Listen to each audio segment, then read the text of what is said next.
nightmares in my head, I fear that the thoughts build up until I can't hear, that my mind fills up into a creature, and it haunts me somewhere much deeper.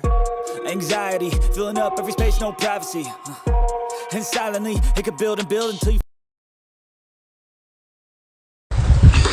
Salam sejahtera Malaysia, denyut nadi suara rakyat bergema di channel ini. Berita terkini daripada astroawani.com.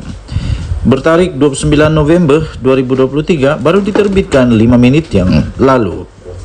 Bertajuk Fitnah, 3 pemimpin DAP saman Siti Mastura. 3 pemimpin DAP telah memfailkan saman fitnah terhadap ahli parlimen kepala batas Siti Mastura Muhammad berhubung ucapan beliau dalam ceramah Majlis Himpunan Muslimat dan Amirah Pilihan Raya Kecil Kemaman awal bulan ini. Berita penuh, Kuala Lumpur. 3 pemimpin DAP telah memfailkan saman fitnah terhadap ahli parlimen kepala batas iaitu Siti Mastura Muhammad kerana berhubung dengan ucapan beliau dalam satu ceramah Majlis Himpunan Muslimat dan Amirah Pilihan Raya Kecil Kemaman pada awal bulan ini. Menerusi writ saman dan pernyataan tuntutan yang difailkan secara berasingan itu, ketiga-tiga plaintiff itu telah mendakwa Siti Mastura telah pun mengeluarkan kenyataan bahawa mereka mempunyai pertalian dengan Parti Komunis dan ketuanya Chin Peng serta bekas Menteri Pertama Singapura, bekas Perdana Menteri Pertama Singapura, mendiang Lee Kuan Yew. Mereka mendakwa ketika ceramah pada 4 November lepas, defendant telah membuat beberapa kenyataan yang merujuk secara langsung dan tidak langsung kepada ketiga-tiga plaintiff, iaitu mereka mempunyai hubungan dengan Parti Komunis, menyokong serta mengamalkan selain menyebarkan ideologi dan falsafah komunisme dalam negara. Menurut plaintiff, kenyataan Siti Mastura juga mengandungi butiran bahawa mereka adalah musuh negara serta tidak mempunyai kesetiaan kepada raja dan negara, selain warga negara yang tidak setia dan mengamalkan ideologi terlarang. Plaintiff mendakwa kenyataan itu turut mengandungi butiran bahawa mereka membawa ancaman kepada keselamatan negara, selain dakwaan mereka adalah sebahagian daripada agenda Klan Lim untuk membentuk sistem kader, iaitu istilah yang biasa digunakan dalam struktur Parti Komunis oleh DAP bagi menyebarkan ideologi dan falsafah komunis di negara ini. Ketiga-tiga ahli politik menegaskan bahawa dakwaan defendant adalah tidak berasas, palsu serta berniat jahat kerana sengaja mengaitkan mereka dengan Parti Komunis dan Chin Peng. Tindakan defendant jelas sekali didorongi dengan tipu muslihat untuk mendapatkan publicity bagi menaikkan imej parti politik defendant, menurut ketiga-tiga plaintiff dalam pernyataan tuntutan. Oleh itu, mereka menuntut ganti rugi am, ganti rugi teruk dan ganti rugi teladan serta perintah injuksi untuk menghalang defendant daripada terus menerbitkan kenyataan yang sama. Mahkamah Tinggi di Georgetown menetapkan 12 dan 19 Disember ini untuk pengurusan kes. Sumber berita dari bernama diterbitkan semula di astroawani.com. Denyut nadi suara rakyat bergema di channel ini. Jangan lupa tekan butang subscribe, like dan share. Bye-bye. Salam sejahtera Malaysia, selamat pagi tuan-tuan dan perempuan yang dihormati sekalian. Hari ini saya berada di Korea, di Gongjung. Gongjung. Susah lah sebut nama tempat di Korea ini. Sekarang pukul 8 pagi di Korea. Cuaca di sini sekarang ada -1 sekarang di sini. -1, sejuk. Hari ke-8 di Korea. Okey. Ada satu kenyataan terbaru daripada Sinar Harian Premium dikeluarkan yang saya sangat-sangat setuju lah. Saya sangat-sangat setuju, yaitu seorang timbalan Menteri KPDN Fauzia Saleh, kalau saya tidak silap. Dia mengatakan begini, dan saya setuju ini. Jika anda setuju, anda boleh komen saya setuju. Dia kata Malaysia memerlukan Datuk Seri Anwar Ibrahim sebagai Perdana Menteri sehingga tamat PRU 16 punya tempo. Maksudnya tambah lagi 5 tahun. Saya setuju. Saya setuju untuk perkara itu bagi sampai pada saat ini. Kerana apa ya? Kerana pada hemat saya, Datuk Seri Anwar Ibrahim adalah Perdana Menteri Malaysia yang amat adil, tak bias dan transparent. Inilah Perdana Menteri yang kita mau. Perdana Menteri yang takut akan Tuhan. Takut akan Tuhan. Maksudnya beliau menggunakan kuasa yang ada padanya dengan betul. Tak sewenang-wenangnya mempergunakan kuasa yang ada pada dirinya untuk mengayakan diri untuk kepentingan sendiri, tapi untuk berkorban bagi rakyat. Setakat ini bagi saya apa yang saya nampak dalam usaha Datuk Seri Anwar Ibrahim sebagai Perdana Menteri untuk cuba membangun semula, cuba membangkitkan semula negara Malaysia sebagai harimau yang cukup dihormati, berada dalam landasan yang amat betul pada ketika ini. Beliau adalah Perdana Menteri yang sangat diperlukan oleh setiap suku yang ada di Malaysia. Kerana beliau bukanlah seorang Perdana Menteri yang keterlaluan. Bukan Perdana Menteri yang bias. Bukan Perdana Menteri yang berat sebelah. Tapi Perdana Menteri yang memperlihatkan tanggungjawabnya, memperlihatkan amanahnya, memperlihatkan kredibilitinya sebagai Perdana Menteri kepada semua pihak, semua bangsa, suku, kaum, negeri yang ada di Malaysia. Buktinya sekarang Sabah dan Sarawak betul-betul dia punya semakin mendapat tempat yang sepatutnya. Kemudian begitu juga dengan yang lain-lain, tidak ada bias yang keterlaluan. Jadi bagi saya benar sekali, biarkanlah kita memberi peluang dulu kepada Datuk Seri Anwar Ibrahim seperti yang telah dititahkan oleh Kebawah Duli Yang Maha Mulia Sultan Johor.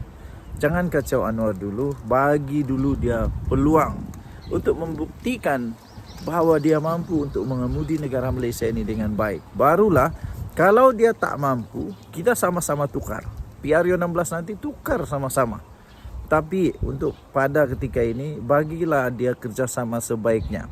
Kita bagi peluang untuk dia membuktikan bahawa dia boleh mengemudi negara Malaysia. Kalau tak bagus, kita sama-sama tukar. Tapi kalau dia bagus, jangan dulu tukar. Apa pendapat anda? Saya setuju.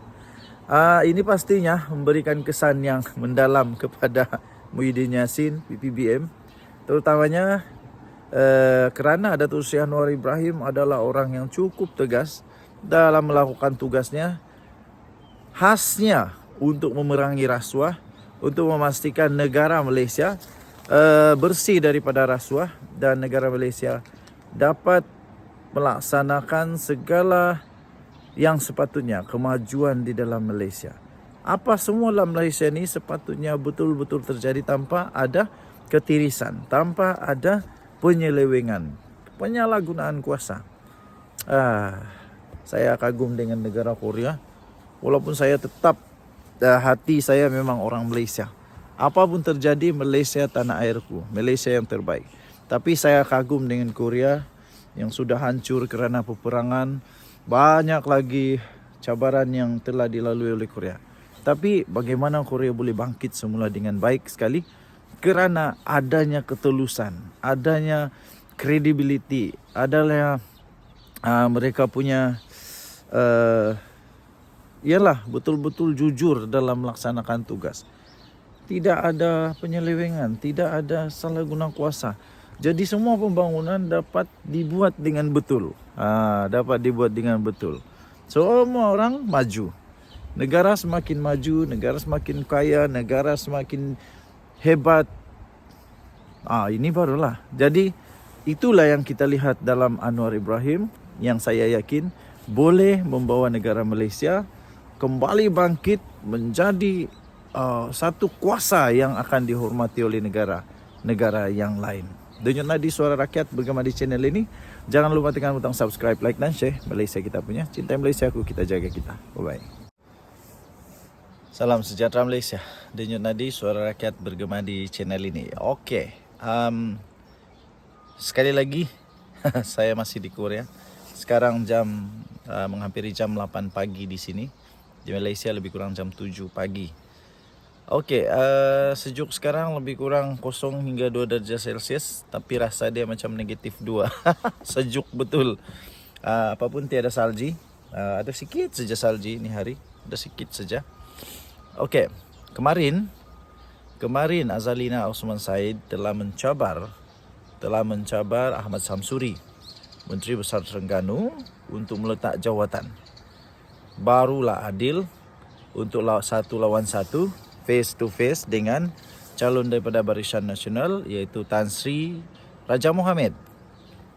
Dan sebenarnya pengundian bukanlah 28 November atau 25 November yang saya sebutkan dalam video sebelum ini, tapi pada 2 Disember ini, 2 Disember. Setelah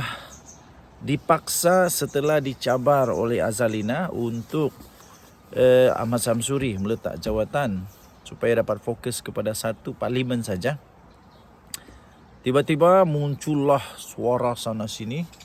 Muncullah banyak sekali orang-orang yang cuba mempertahankan Ahmad Samsuri supaya tidak meletak jawatan. PAS kata tak payah letak jawatan. Sehingga PAS juga memetik beberapa contoh nama di dalam kerajaan ataupun di dalam pembangkang atau sebelum ini yang terjadi di Malaysia, iaitu adanya beberapa orang juga di dalam kalangan parti yang lain yang juga pernah memegang 2 jawatan, Menteri Besar dan Ahli Parlimen. Maksudnya dia juga adun, dia juga parlimen. Pada pendapat saya, betul juga, tiada masalah. Tapi secara perlembagaan, secara demokrasinya tiada masalah. Tetapi itu bagi mereka yang betul-betul rajin. Betul-betul rajin, ada cukup komitmen untuk menghadap 2 perkara, iaitu di Dewan Undangan Negeri dan juga di Parlimen Dewan Rakyat. Jangan pula selepas ini ada lagi kejadian ramai sekali ponteng ke Dewan Rakyat. Tidak kiralah ahli parlimen pembangkang ke ahli parlimen kerajaan, tidak kiralah apapun kedudukan, tapi selepas tiba-tiba jadi ahli parlimen dan menteri besar, tiba-tiba banyak pula alasan. Ada pula alasan baru, alasan kuat pula tu, tidak dapat pergi Dewan Rakyat sebab mungkin sibuk pula dengan adun selepas itu. Jadi harap-harap ya boleh juga. Cuma jangan sampai boleh lagi jadikan alasan tidak boleh datang pergi parlimen sebab ada asap. Sebab ada tugas lah. Nanti last dapat gaji allowance ahli parlimen tapi tidak pula melaksanakan tugas seperti yang sepatutnya. Maksudnya betul-betul laksanakan seperti yang sepatutnya. Apapun itulah yang disebut oleh PAS. Hadiah wang sendiri muncul. Wah, betul-betul diorang kena jentik lah kali. Kena geletek jiwanya, kena geletek pinggangnya sebab cabaran daripada Azalina itu. Betul-betul mereka terasa kali ini. Azalina memang hebat lah. Kalau macam begitu memang hebat lah.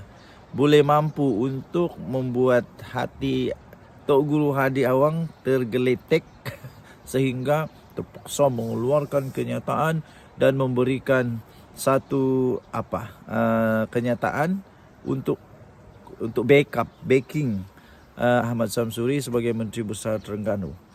Nampaknya ini satu yang amat ditakuti rasanya oleh Hadi Awang sehingga dia terpaksa untuk tampil dan memberikan penjelasan tentang perkara itu dan memberikan satu bantuan kenyataan untuk mempertahankan Ahmad Samsuri. Mungkin itu boleh menjadi satu senjata, satu bullet untuk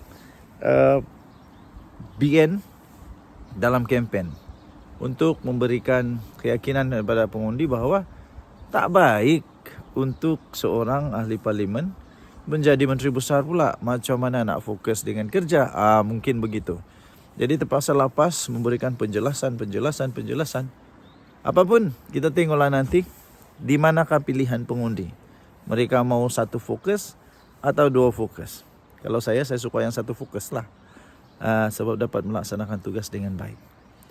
Tapi apa-apa pun, terpulang kita di negara demokrasi yang boleh pilih apa saja yang kamu mau. Pilih yang terbaik. Denyut Nadi, Suara Rakyat. Bergema di channel ini. Bye-bye.